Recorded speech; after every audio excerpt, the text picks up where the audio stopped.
కొన్ని చోట్ల గంటలు పడిపోయి భయంకరంగా రహదారులు కట్ అయిపోతే కూడా వాటిని కూడా మనం ఇమీడియట్ గా కూడా పూడ్చగలిగాము.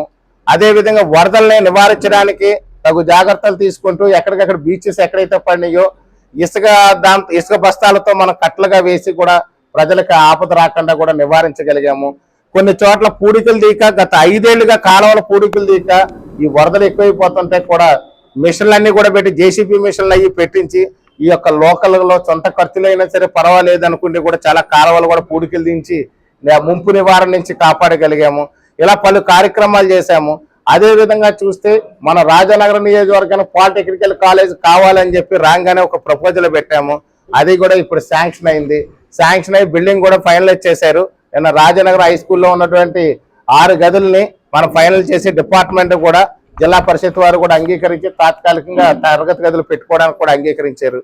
అదే విధంగా చూస్తే ఊరుకొండలో ఎప్పుడో నా చిన్నప్పుడు రాజబాబు జూనియర్ కాలేజ్ అని చెప్పి కాలేజ్ వచ్చింది. అప్పటి నుంచి కూడా డిగ్రీ కాలేజ్ కోసం ప్రజలందరూ కూడా ఎదురు చూస్తున్నారు. అలాంటిది అక్కడ డిగ్రీ కాలేజ్ కూడా ఇప్పుడు శాంక్షన్ అయింది. ఇప్పుడు ఉన్నటువంటి జూనియర్ కాలేజీ దగ్గరే కొన్ని రూములు ఉన్నాయి, తాత్కాలికంగా అందులో పెట్టి తర్వాత పర్మనెంట్ భవనాలు నిర్మించుకునే దశగా కూడా అది కూడా ప్రయత్నాలు చేస్తున్నాము. ఇలా పలు కార్యక్రమాలు చేశాము. అదే విధంగా చూస్తే సీతారాంపురం ఏరియాలో అసలు పవర్ ఫ్లక్చువేషన్స్ వచ్చి చాలా ఇబ్బంది పడుతుంటే అక్కడ ట్రాన్స్ఫర్లు వేయించాము, తోకాడులో ట్రాన్స్ఫర్ వేయించాము. ఎక్కడెక్కడ ఎలక్ట్రిసిటీ ఇబ్బందులు ఉన్నాయో అన్ని చోట్ల కూడా చేయించాము. అదే విధంగా చూస్తే సాగునీరు విషయంలో చూస్తే సాగునీరు కూడా చాలా బోర్లన్నీ కూడా రిపేర్లో ఉన్నాయి. పురుషోత్తపట్నం ప్రాజెక్టు పంపులు కానీ పుష్కర పంపులు కానీ కూడా అన్ని మేము వచ్చేసరికి అన్ని రిపేర్లో ఉన్నాయి. బిల్లులు లేక చాలా ఇబ్బందులు పడుతున్నారని తెలిస్తే కూడా అవి ఇమీడియట్ గా కూడా అవన్నీ రిపేర్లు చేయించి సాగునీరు సక్రమంగా అందే దిశగా కూడా మేము ప్రజలకు నీరు ఖచ్చితంగా అందించాము. చివరి ఎకరా కూడా ఈ రోజు వరకు ఇబ్బంది రాకుండా రైతులకు సక్రమంగా సాగునీరు అందించాము. ఇలా పలు రకాలుగా ఎక్కడ ఎప్పుడు ఎలాంటి అవసరం వచ్చినా సరే ప్రభుత్వం తరఫున మేము ఇక్కడ సిద్ధంగా ఉండి ఎప్పుడూ కూడా 24 గంటలు ప్రజలకు అందుబాటులో ఉంటూ సేవలు చేసుకుంటూ పెడుతున్నాము. ఇదే కాకుండా చూస్తే ఆంధ్రప్రదేశ్ లో ఎన్నో ఉపద్రవాలు వస్తే అన్ని ఉపద్రవాలను కూడా ఎప్పటికప్పుడు ఆంధ్రప్రదేశ్ ప్రభుత్వం తక్షణ సాయంగా కూడా చేస్తుంది. ఇక్కడ కుప్పలు తిప్పలుగా ఉన్నప్పుడు కూడా ప్రతి పథకాన్ని కూడా అమలు చేస్తున్నాము.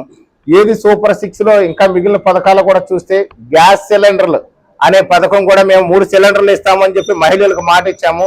ఇది కూడా దీపావళి రోజున ఆ యొక్క వెలుగులు జరజిమ్ముతూ ఈ యొక్క దీపావళి రోజున అందరికీ కూడా గ్యాస్ సిలిండర్లు అనేది ఉచితంగా ఇవ్వడం అనేది స్కీమ్ ప్రారంభిస్తున్నాం.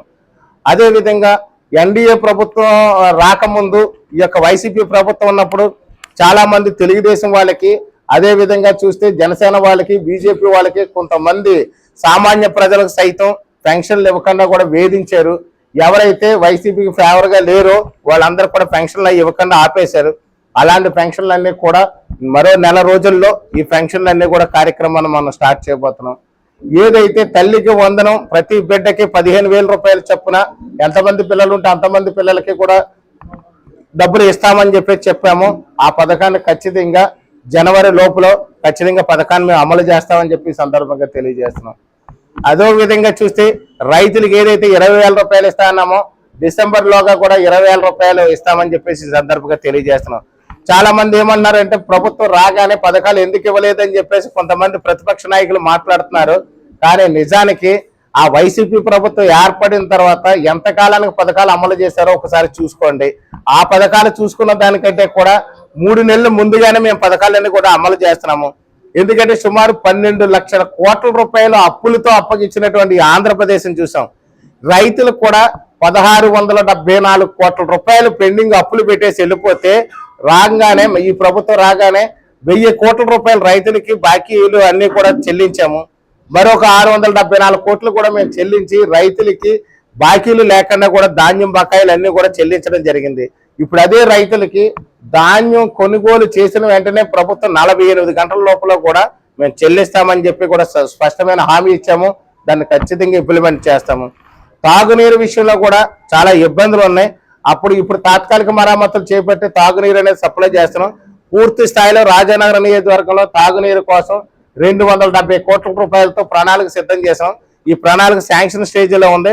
ఖచ్చితంగా జలజీవన మిషన్ ద్వారా కూడా ఈ యొక్క తాగునీరుకి సమస్య రాకుండా ఉండే విధంగా కూడా చర్యలు తీసుకుని పూర్తి స్థాయిలో తాగునీరుని అందిస్తామని చెప్పి ఈ సందర్భంగా తెలియజేస్తున్నాం.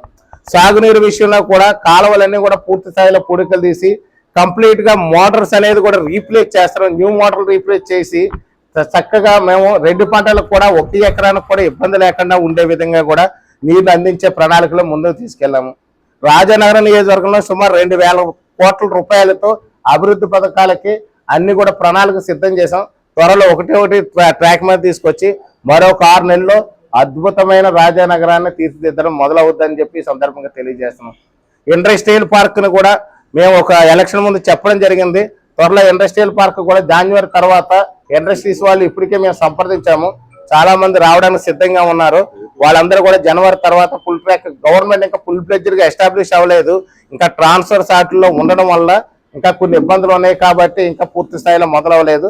త్వరలో అది కూడా మేము చేస్తామని చెప్పేసి ఈ సందర్భంగా తెలియజేస్తున్నాం. ప్రతి విషయంలోనే కూడా ఇక్కడ అభివృద్ధి అంటే ఏంటనేది రాజానగరం నియోజకవర్గంలో చూపిస్తాము. కొంతమంది ఏదో తప్పుడు ప్రచారాలు చేస్తున్నారు, ప్రభుత్వం వచ్చింది ఇంతవరకు ఎలాంటి చర్యలు తీసుకోలేదని.